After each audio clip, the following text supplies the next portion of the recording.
Ethan Walker stepped off the taxi outside his apartment building, the chill of the early morning brushing against his face. The city felt quieter than usual, the streets washed in the soft gray light of dawn.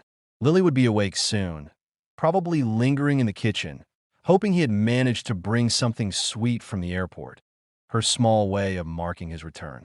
He tightened his grip on the leather strap of his bag, but the weight he carried wasn't in his arms. It was in his chest, the residue of the night spent with Claire Montgomery. Inside, Lily bounded toward him, hair tousled and eyes bright. "Daddy!" she cried, throwing her arms around his legs. He bent down, enveloping her in a hug, but even in that warm embrace, the tension in him persisted. He could feel the echoes of Claire's words, the intensity of her gaze, threading through his mind. He shook his head slightly, forcing the lingering thoughts aside, and focused on Lily's laughter. Breakfast was quiet. Lily chattered about her school projects, her friends, and a new book she had started reading. Ethan responded with attention, but his mind wandered to Claire, the airport lounge, the long conversations that had stretched into the night. He realized how dangerous the pull had been, how easy it could have been to blur boundaries and risk everything he valued. He had remained physically restrained, yet emotionally, he had allowed himself to wander into a place that no father or friend could occupy without consequences. Later that day, Ethan met Marcus Reed at a nearby cafe. Marcus was his closest friend and sounding board, the kind of person who could read him without words. Ethan recounted the night with Claire, careful to omit anything that could be construed as betrayal, focusing instead on the intensity of their emotional connection. "You let yourself care," Marcus said quietly, stirring his coffee. "There's nothing wrong with that. But you have to keep perspective. Lily comes first. Always."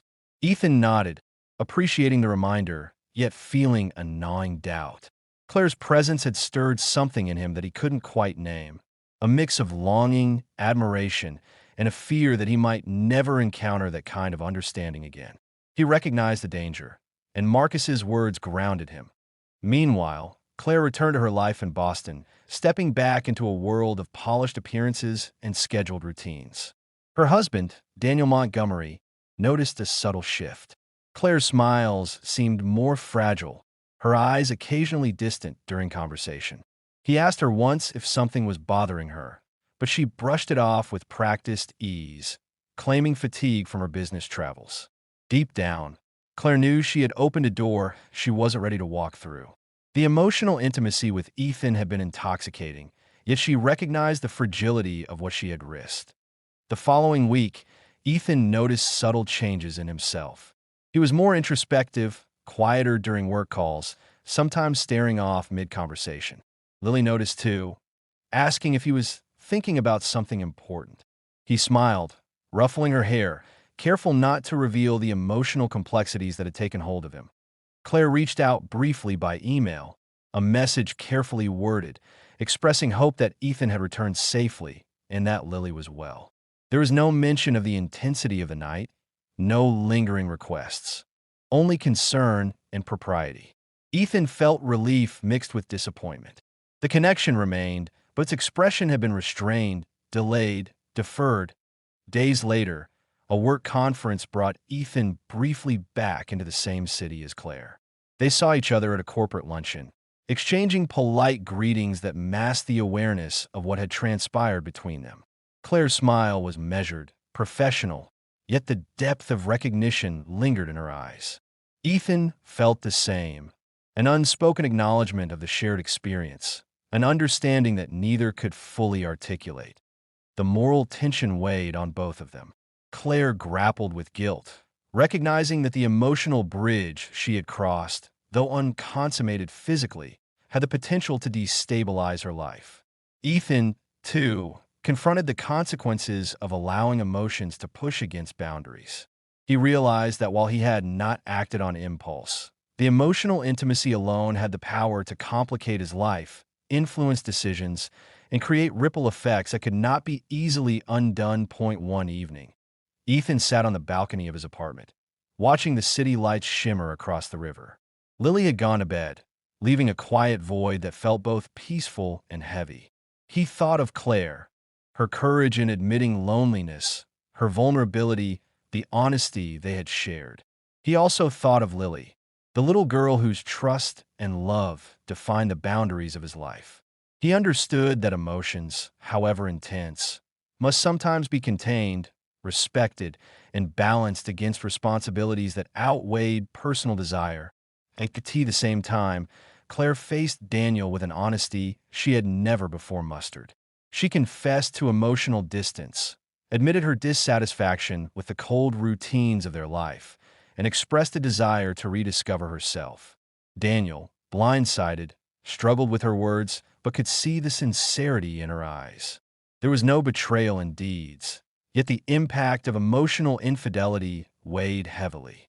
Their conversation was tense, raw, and necessary, a turning point that would reshape the trajectory of both their lives. Ethan, meanwhile, met Marcus for another coffee, recounting the developments and the subtle pressures of holding onto emotional integrity. Marcus reminded him, gently but firmly, that restraint was itself a form of courage. Ethan realized that his choices had consequences, not just for him, but for the people he loved. Claire's life and his own had intersected briefly, dangerously, and beautifully. They had been drawn together by need, desire, and understanding, yet the decision to step back preserved something essential: honesty, dignity, and moral clarity. By the end of the week, both Ethan and Claire recognized that the night at the airport had changed them. It had illuminated what they truly valued, the spaces in their hearts that needed care, and the boundaries that could not be crossed without loss. They had glimpsed connection, had tasted possibility, but had chosen reflection over impulse. The choices they made were quiet, invisible to the world, yet powerful in shaping the lives around them. As Ethan returned to his routine with Lily, he carried with him the memory of the night, the words, the silences, the understanding that emotional closeness could be as compelling as physical intimacy. And though he felt a lingering ache for the connection they had shared, he also felt a measure of peace, knowing he had acted with restraint, guided by responsibility and love for the one who depended on him most. For Claire, the experience lingered as a quiet echo, a reminder that honesty and courage often demanded sacrifice. She had confronted her own emptiness and taken the first steps toward confronting her marriage with clarity and integrity. Their paths remained intertwined in memory, emotion, and possibility, but not yet in action. And so, both moved forward, carrying lessons learned in the shadows of temptation, navigating the delicate balance between desire and duty, and recognizing that sometimes the most profound moments are those lived with restraint, reflection, and accountability. The following week brought the subtle hum of routine back into Ethan Walker's life, yet it carried with it a tension that lingered like a shadow. Lily had school projects and music lessons, the small victories of childhood, keeping him grounded, but there was an underlying awareness he could not shake. Claire Harrington had returned to the office with the same composed exterior, yet Ethan noticed a difference in the way she moved, the way her eyes lingered a fraction longer on him during meetings, the way her voice softened when she spoke directly to him.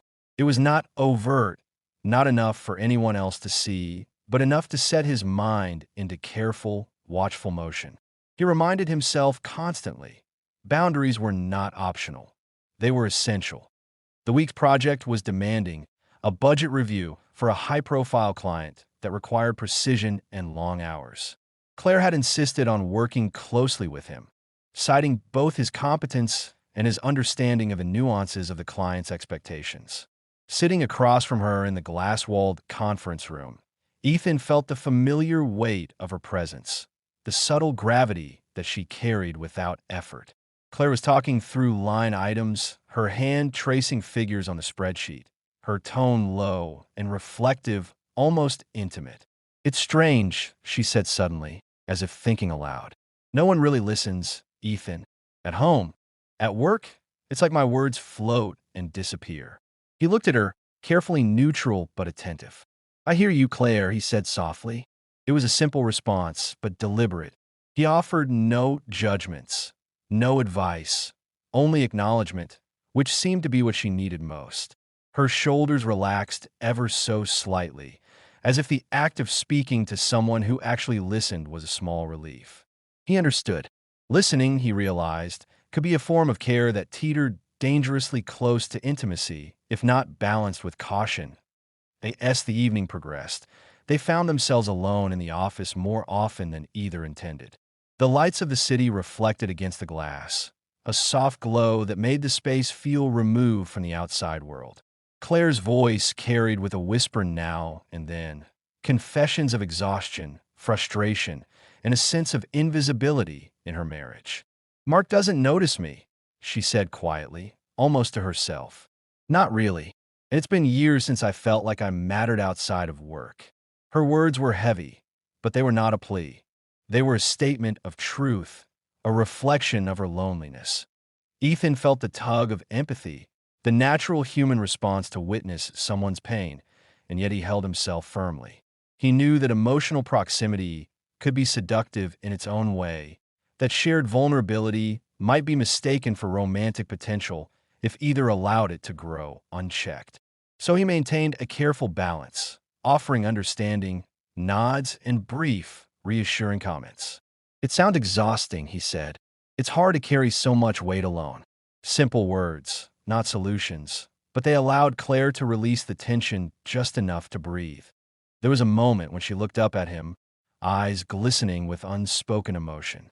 Ethan felt the familiar pull, the internal conflict stirring, but he reminded himself of Lily, of the life he had painstakingly built, and of the moral lines he refused to cross. "I'm here to help with the work," he said quietly, reinforcing the boundary with a gentle firmness. Claire's lips curved in a fleeting, almost imperceptible smile, one that acknowledged both his presence and his restraint. It was a silent pact, recognition without crossing into something that would compromise either of them. During a brief break, Claire leaned back in her chair, her expression a mix of exhaustion and relief. "Sometimes I wonder if I've been too careful," she murmured. "If I've spent so long holding myself together that I forgot what it's like to feel noticed." Ethan glanced at her, thoughtful. He wanted to say something, to comfort her, but he recognized that words could be dangerous here.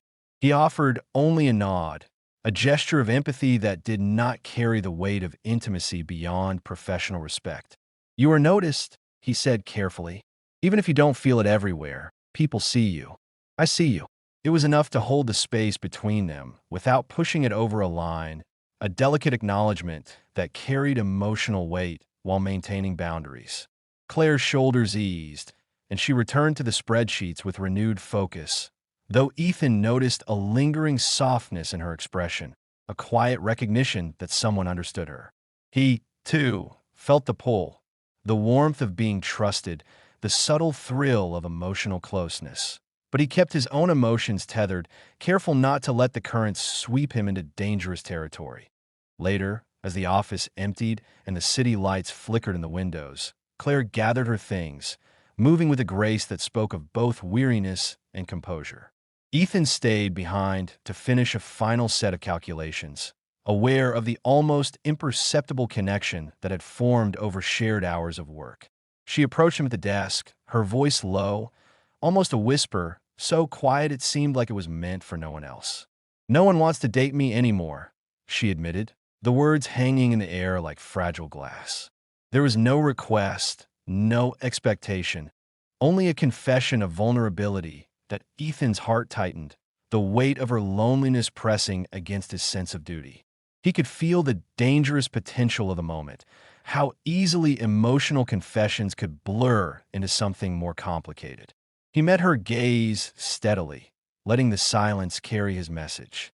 "I'm not going anywhere," he said softly, choosing his word with care. "Not leaving, not encouraging, not crossing, just a statement of presence, of ethical constancy." Claire looked down, a mixture of relief and sadness passing over her features. Ethan packed his own things, moving toward the door with deliberate calm. He knew that this was only the beginning of a delicate dance, that emotions were rising like a tide that could not be ignored but had to be navigated with care. As he walked into the quiet elevator, The hum of machinery underscored the steady beat of his own principles. To be present without overstepping, to care without compromising, to witness without succumbing. Outside, the night air was cool, brushing against his face as he walked to his car. The city hummed softly around him, alive and indifferent, as he thought about the fragile balance between human connection and moral responsibility. The week had shown him a truth he could not ignore. People carried loneliness in ways that were visible only to those willing to notice. And sometimes, noticing without interfering was the hardest act of all. He started the engine, the quiet whir of the car, a steady companion to his thoughts. Tomorrow would bring more work, more shared hours, more subtle confessions, and the delicate challenge of remaining present without giving in. Ethan drove home slowly, mindful of the weight of what had begun and the restraint required to maintain it. In his heart, he understood that emotional closeness could be as intoxicating as any temptation, and yet the anchors of responsibility, Lily, his own values, kept him grounded. The week's work was done, but the story, he knew, was only unfolding. And in that unfolding, every choice, every conversation, every quiet glance would matter. The days that followed settled into an uneasy rhythm. Nothing outwardly changed, yet everything felt different to Daniel Harper. At work, he moved through meetings and deadlines with his usual precision, but his awareness sharpened whenever Evelyn Ross entered a room. Their interactions remained professional, measured to the point of restraint, yet an unspoken understanding hovered between them, invisible and undeniable. Daniel told himself that what they had shared was harmless. No rules had been broken, no promises violated. Still, the memory of being understood lingered with a persistence that surprised him. It followed him home, into the quiet moments when Mason slept and the apartment echoed with routine. Laura Bennett noticed the shift before she could name it. Daniel listened less when she spoke, not out of indifference, but distraction. His responses came a second too late. His attention split between what was said and what remained unspoken. Their conversations grew functional, logistics, schedules, obligations, while warmth faded into background noise. "You're quiet lately," Laura remarked one evening as they cleared the dinner table. Her tone wasn't accusatory, just observant. "I'm tired," Daniel replied, which was true, though incomplete. At the tea work, Evelyn maintained distance with deliberate care. She delegated through email instead of stopping by his desk, offered feedback in group settings rather than private ones. The professionalism was unmistakable, and yet Daniel sensed the effort behind it. Distance, he realized, required intention when closeness had already been acknowledged. One afternoon, Daniel stayed late to finish a report. The office emptied gradually, the hum of productivity giving way to silence. When he finally stood to leave, Evelyn's office light was still on. He hesitated, then walked past without stopping. The choice felt like restraint, like proof of control. It also felt like lost out on the drive home. His phone buzzed. A message from Evelyn appeared, brief and neutral. "Good work on the revision. Thank you for staying late." Daniel stared at the screen longer than necessary. The words were professional, but the timing was personal. He typed a response, erased it, then typed again. "Of course. Have a good evening." He sent it and placed the phone face down, as though hiding it from himself. The tea home. Laura was already asleep when he arrived. He watched her for a moment, noticing the familiar shape of her presence, the way it no longer stirred anything urgent in him. The realization unsettled him more than guilt. He lay beside her, staring at the ceiling, replaying Evelyn's quiet assurance in his mind. The next week passed with careful balance. Daniel and Evelyn spoke only when necessary, yet their conversations carried an ease that belied the limits they had set. Each exchange felt deliberate, chosen. Daniel found himself anticipating them, measuring his days by brief moments of recognition. Laura, meanwhile, grew increasingly distant. Her phone was always within reach, her thoughts elsewhere. When Daniel suggested spending a weekend together, she hesitated, citing work commitments. He nodded, accustomed to compromise, but something in him shifted. The absence no longer felt temporary. It felt habitual. Point one evening, after Mason had gone to bed, Daniel sat alone at the kitchen table. The quiet pressed in again, but it was no longer empty. It was crowded with thoughts he hadn't invited. He opened his phone and scrolled to Evelyn's contact, stopping just short of sending a message. The restraint felt heavier than temptation. He closed the app and set the phone aside. At tea-work the following morning, Laura appeared unexpectedly. She stood near Daniel's desk, her presence sudden and disorienting. "I was in the area," she said. "Thought we could grab lunch." Daniel agreed, surprised by the gesture. They ate together in silence more often than conversation, but today Laura seemed intent on reconnecting. She asked about his week, his workload, Mason. Daniel answered honestly, carefully. He didn't mention Evelyn. He didn't need to. The omission felt like a lie anyway. As they walked back toward the office, Laura slowed. "You feel far away," she said. "Like you're here, but not with me." Daniel stopped. The moment demanded honesty, but he found himself unwilling to fully deliver it. "I don't mean to," he said. "I just feel off lately." Laura studied him, searching for something he wasn't offering. "If something's wrong," she said, "I'd rather know." He nodded, a promise made without conviction. That afternoon, Evelyn called Daniel into her office. The door closed behind him, the sound final and isolating. She gestured for him to sit, her expression composed but serious. "I want to address something before it becomes an issue," she said. "Not because of anything you've done, but because I value clarity." Daniel listened, tension coiling in his chest. "Our conversation the other night," Evelyn continued, "opened a door. I'm aware of that, and I need you to know that I'm closing it, not out of fear, but respect." He absorbed her words slowly. "I understand," he said, though part of him resisted the finality. "I don't regret being honest with you," she added. "But honesty has consequences. For you, for me, and for the people connected to us." Daniel nodded. He thought of Laura, of Mason, of the life he had built through consistency rather than passion. "I don't want to hurt anyone," he said. Evelyn met his gaze steadily. "Then you need to be honest about where your absence truly lies."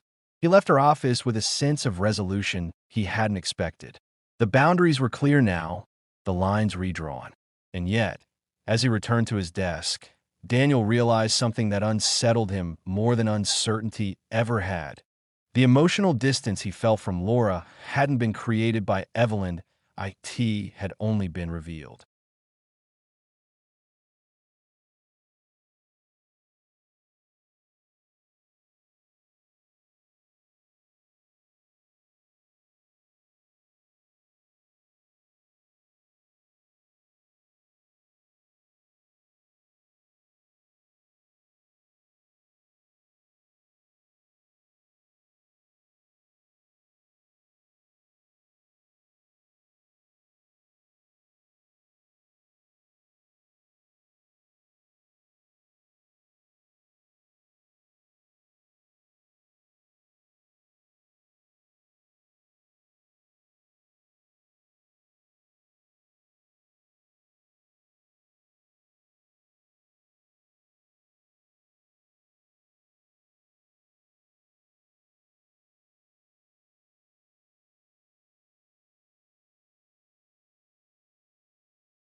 The following week brought a subtle shift in Emma's routine.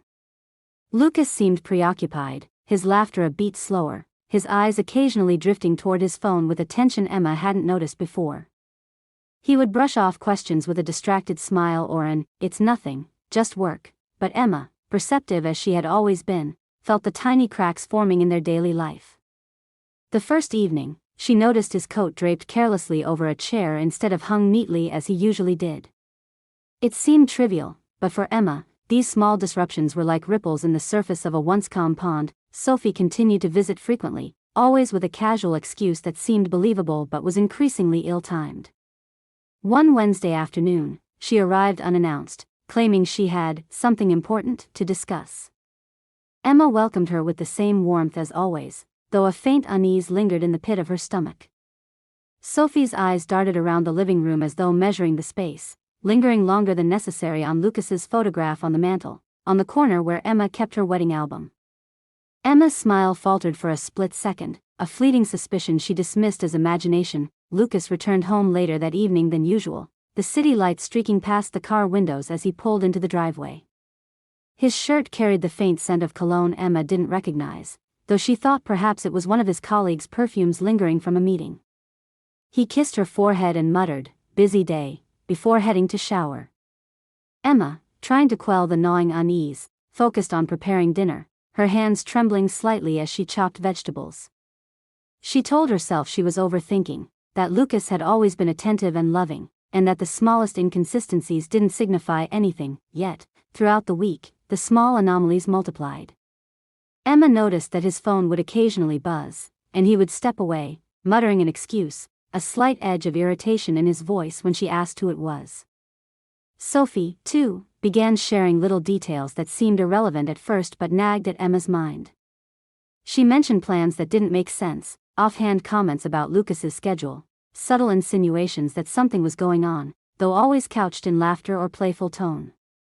Emma struggled to reconcile these fragments with the trust she had in both her husband and her best friend. One rainy afternoon, Emma returned home early from work, her umbrella dripping onto the hallway floor. She had intended to surprise Lucas with a homemade treat, but the sight that met her eyes made her heart falter. Through the window, she glimpsed Lucas sitting in a corner of the local cafe, deep in conversation with someone whose hair shimmered like Sophie's under the dim light. Their heads were close together, and there was a familiarity in their gestures that Emma couldn't place. She told herself it must be a coincidence, a colleague perhaps, yet the unease settled deeper in her chest. Over the next few days, Emma found herself obsessively checking for signs, her mind a restless storm of doubt and denial. A lipstick stain on a coffee cup, a cryptic text on Lucas's phone that he quickly hid, Sophie's lingering hugs that seemed heavier than usual, all small pieces of a puzzle Emma wasn't ready to assemble. She tried to rationalize each occurrence. Lucas had meetings, Sophie was affectionate, life was messy. Yet the more she tried to ignore the signs, the more they insistent they became, surfacing in the quiet moments when she was alone with her thoughts. Emma confided cautiously in Ethan Price, a coworker and friend she trusted implicitly. Over shared lunches at a quiet cafe, she spoke in tentative tones about her doubts, careful to avoid accusations. Ethan listened with steady patience, his dark eyes reflecting concern. "Emma," he said once, his voice calm but firm, "I can't tell you what's going on, but if it doesn't feel right, trust that instinct. You deserve clarity." His words were gentle yet empowering, giving Emma a flicker of courage she hadn't realized she needed. At home, the tension became almost tangible. Lucas's absences stretched longer, his phone more guarded. Sophie's visits were punctuated by hurried departures and phone calls that left her distracted, smiling in a way that didn't quite reach her eyes. Emma began to notice patterns: late evenings when Lucas supposedly had work calls, sudden errands Sophie claimed were urgent, whispered conversations she couldn't hear fully but sensed were not meant for her. Each instance gnawed at her, leaving her both fearful and unwilling to confront the possibility of betrayal. One evening, Emma sat on the couch scrolling through old photographs of herself and Sophie. Images of laughter, road trips, birthday parties, and quiet nights together blurred with the subtle unease that had grown over the past week. She realized how intertwined their lives were, how Lucas and Sophie had become central figures in her world, and how much she relied on the stability they provided. The thought that either could betray her struck with a weight that was almost physical. Her chest tightened, her fingers trembling as she set the photo album aside. She felt a deep, internal conflict, love and trust battling with doubt and fear. The first major confrontation came subtly.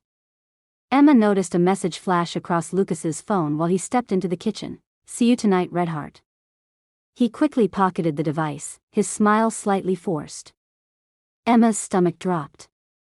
She did not yet know who the message was from, nor did she have proof, but the seed of suspicion had firmly rooted itself. That night, she lay in bed, staring at the ceiling, replaying every interaction, every smile, every hug, searching for patterns, trying to convince herself she was imagining things. But the unease persisted, growing into something she could no longer ignore. By the end of the week, Emma felt her world shifting. The comfort of her routine had been replaced by an anxious vigilance.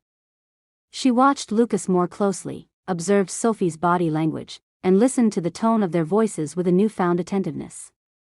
Small acts, Lucas's distracted glance, Sophie's lingering hand on the doorknob, an unexplained text, had begun to fracture the foundation of trust she had taken for granted.